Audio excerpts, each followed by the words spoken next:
C'est fait. Depuis 5 heures du matin sur ces pontons gelés couverts de neige, j'attendais dans la nuit calme et assez vide en fait, parce que dans notre sortie de Chenal, à part les Zodiacs, il y avait très peu de personnes sur les jetés. Les gens, le public, les Sablés savaient très bien que Charlie Dallan, parce que les gens au Sable d'Olonne, ils sont tellement habitués devant des globes qu'ils suivent tout, ils savent tout. Ils savaient très bien que Charlie Dallan, en coupant la ligne d'arrivée vers 8 heures, ne pouvait plus rentrer dans le chemin. C'était 8h22 exactement, 24, son coupage de ligne, son passage de la ligne d'arrivée. Et les sablés n'étaient pas encore sortis, mais ils seront tous très nombreux tout à l'heure, dans moins d'une heure, sur les jetés.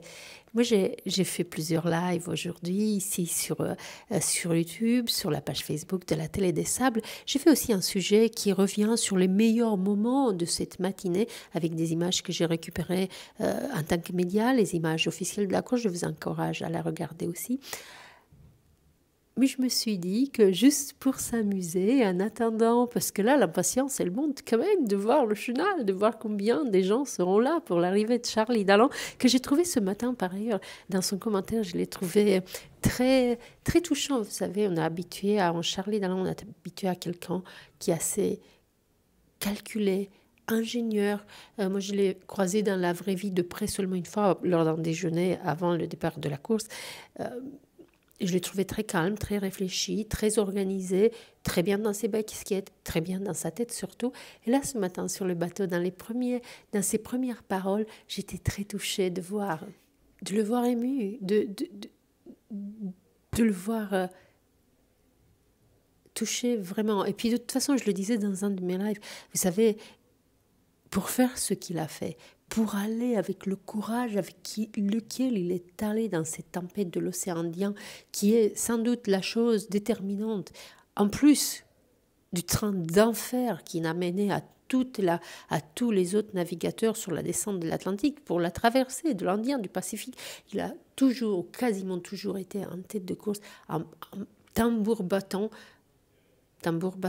pour prendre sa revanche sur cette nuit du 28 janvier 2020, lorsqu'il a dû regarder depuis le ponton, alors qu'il était arrivé la veille au soir, il a dû regarder Yannick Bestaven s'amarrer au ponton et devenir le vainqueur du Vendée Globe 2020, grâce à sa compensation en temps. Il avait été très fair-play, Charlie Dallan. Je me rappelle cette nuit-là. Je me rappelle combien j'avais été triste pour lui, combien j'avais imaginé son amertume, sa déception de couper le premier, la ligne d'arrivée, et de ne pas être le gagnant.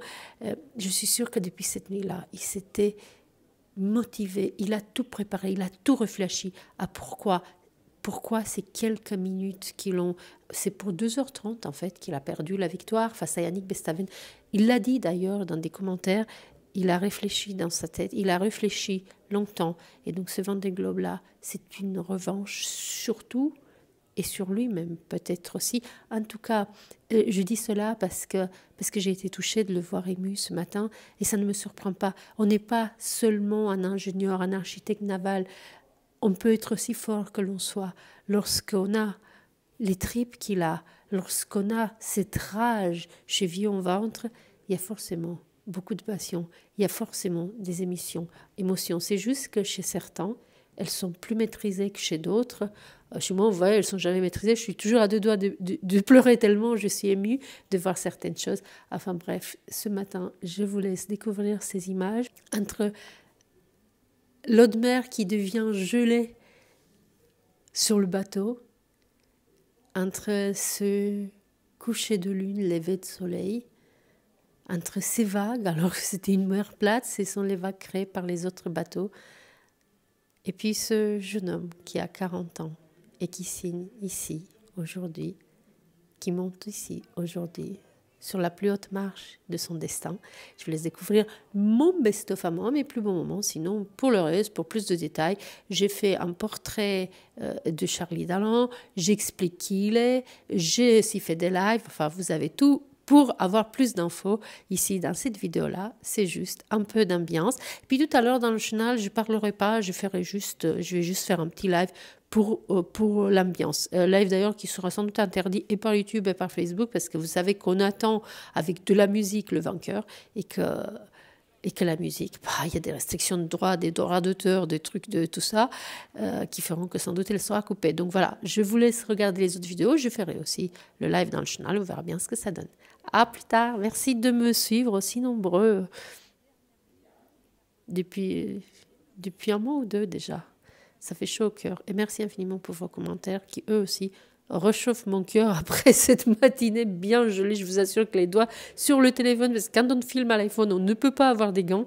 Quand il fait -4 à mer, il fait -4 à mer à 5 h du matin, c'est beaucoup, non, 6 h du matin, c'est beaucoup, beaucoup plus froid que le vrai -4. Allez, à bientôt. Bye bye. Ah, des émotions dingues. J'ai jamais vécu ça. J'étais tellement heureux de franchir cette ligne avec la lumière du jour qui pointait. C'était sur cette eau lisse devant les sables avec le bateau qui glissait, qui volait sur l'eau. C'était fabuleux et c'est une explosion d'émotions dans ma tête. Voilà, vraiment une joie immense de franchir cette ligne.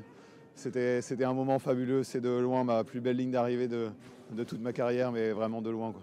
Il y a du soulagement, de l'euphorie. Tu balances entre quoi et quoi là? J'imagine qu'il y a un torrent d'émotions. C'est un mélange de tout, c'est exactement ça. C'est ouais, de l'euphorie, de la joie immense, de la fierté aussi, de tout le travail de l'équipe, du soutien de la Massif, voilà, d'être reparti, d'avoir reconstruit un nouveau bateau. Ça fait 4 ans qu'on se bat pour ce nouveau projet. Bah, le record, c'est la cerise sur le gâteau, hein. Quand on fait le Vendée Globe, on y va pour gagner, pas forcément pour battre le record. Mais voilà, là c'est génial de en plus battre ce record. Je savais que les bateaux étaient capables de tourner en moins de 70 jours, mais de là à descendre à 64, c'est assez fou. Cette fois-ci, bah, la chance que j'ai eue, c'est qu'il y a eu cette énorme dépression qui s'est profilée, et voilà, j'ai pris le choix d'essayer de la surfer, de rester devant. Et voilà, ça m'a permis, avec Seb Simon, là, de faire un gros écart.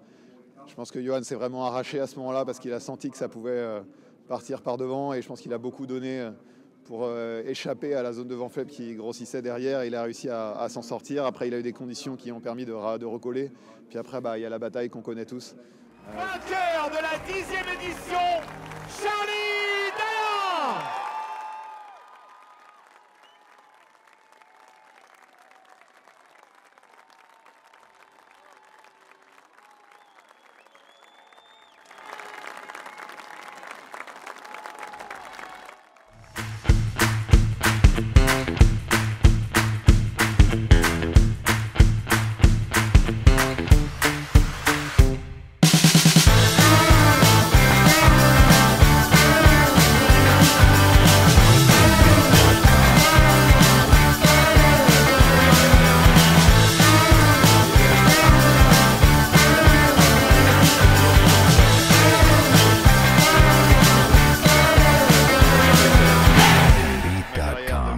De loin, quoi. Je pense que c'est grâce à lui qu'on a fait le tour du monde en si peu de temps, parce que voilà, ça m'a aussi moi poussé à toujours renvoyer de la toile, renvoyer des riz.